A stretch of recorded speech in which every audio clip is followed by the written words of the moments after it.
Hi, my name is Lisa Lundy. I'm a motivational speaker. Yes, I'm having fun.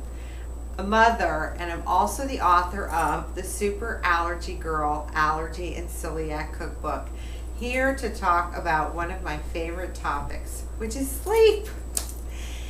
I'm a good sleeper. I'm actually one of the best sleepers. I've been a great sleeper since probably my childhood.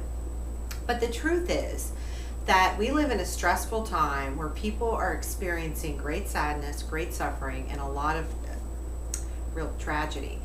And that often impacts sleep. I should know, having spent over $100,000 with my husband out of pocket to keep my daughter alive, not knowing for a couple of years if she was actually going to make it because her blood work and immune system were so poor. So I know about stress. And I also know it's possible for you to get a great night's sleep, even if you're under heavy stress, but it will take some practice. The first thing I recommend is that you make a commitment to getting great sleep. Follow that commitment up by going to see a physician and ruling out celiac disease, sleep apnea, and other conditions. There are sometimes medical conditions that will prevent you from sleeping or getting a good restful sleep. So the first place is always to start with your physician and make sure that you don't have an underlying medical condition. Particularly, please rule out celiac disease. Not something people associate with sleep, but sleep problems are one of the many associated conditions. While you're at the physician's office, if you happen to be overweight by any amount, that might be something that you would talk with your physician about, because being overweight can really impact the quality of sleep and how well you sleep. The next thing I recommend is if you're still drinking caffeine, caffeinated coffee, tea, and tea does contain caffeine, or products or other beverages that contain caffeine, you might try eliminating all caffeine after 1 o'clock or 2 o'clock in the afternoon if you sleep in the evening, if you go to bed at night. If you're on second or third shift, you'll have to change your day around.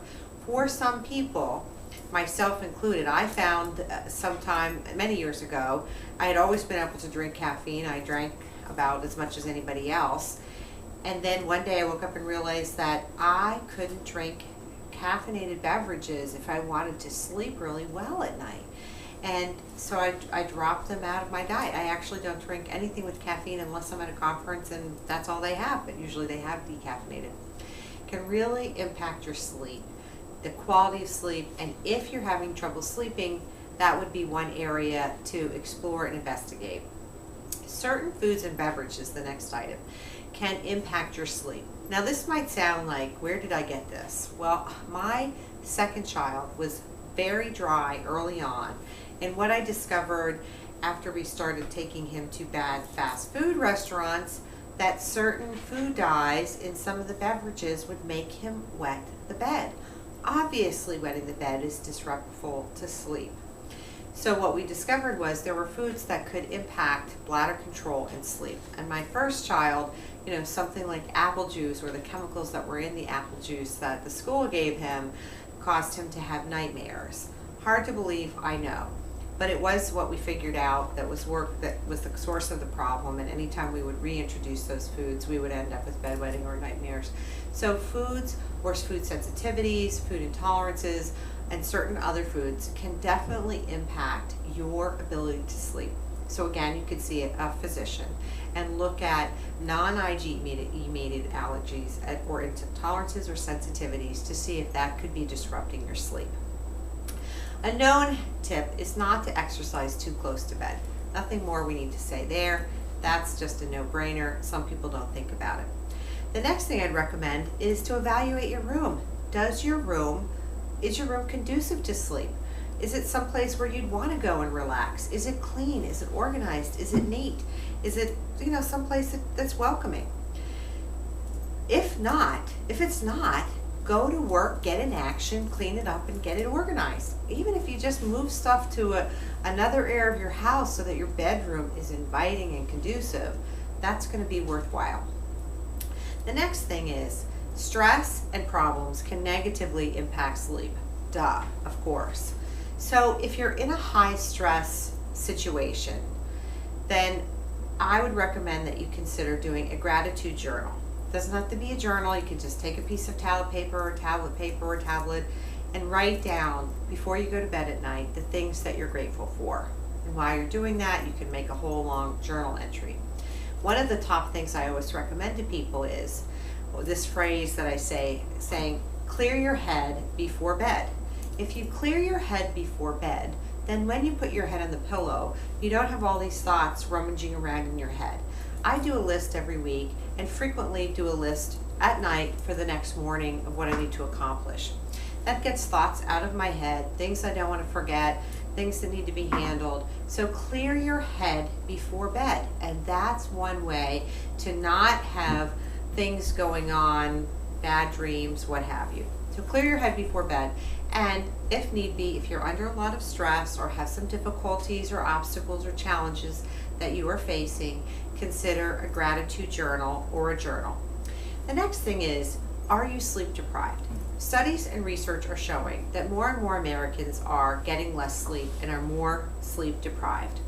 If you are sleep deprived, your body may have more difficulty getting into a good sleep rhythm and a sleep cycle.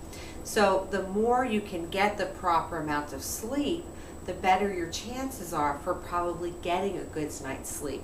So if sleep is one of your issues, start going to work, rolling out different problems, different medical conditions, different things that could be impacting you, and by all means, get a good amount of sleep. I would also, while you're at your physician's office, check for nutritional deficiencies. There are certain nutritional deficiencies that can contribute to chronic or intermediate sleep issues or sleep problems. So you want to rule out celiac disease, sleep apnea, or other sleeping issues, but you also want to look at nutritional deficiencies and things that might impact your sleep.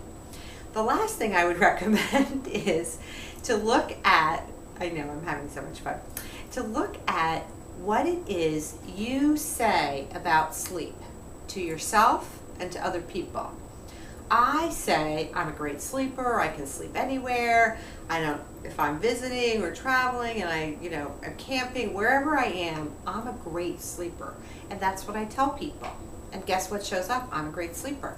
Are you saying that you can't get a good night's sleep or you're not sleeping well? What is it that you're saying out loud and in your head? Pay attention to that and alter what you're saying, alter what you're speaking so that you have the future that you want in your speaking instead of, oh, I can't get a good night's sleep. Well, that's going to give you more of, I can't get a good night's sleep. Attitude is everything when it comes to winning in life. So change your attitude to be an attitude of a winner. I'm going to get a good night's sleep, and yes, I sleep great. So you can go to my website and download a very short little tip document with the tips I've just covered at my website, along with other free tips and helpful information, all designed to help you live a great life regardless of your circumstances and to be inspired. www.thesuperallergycookbook.com.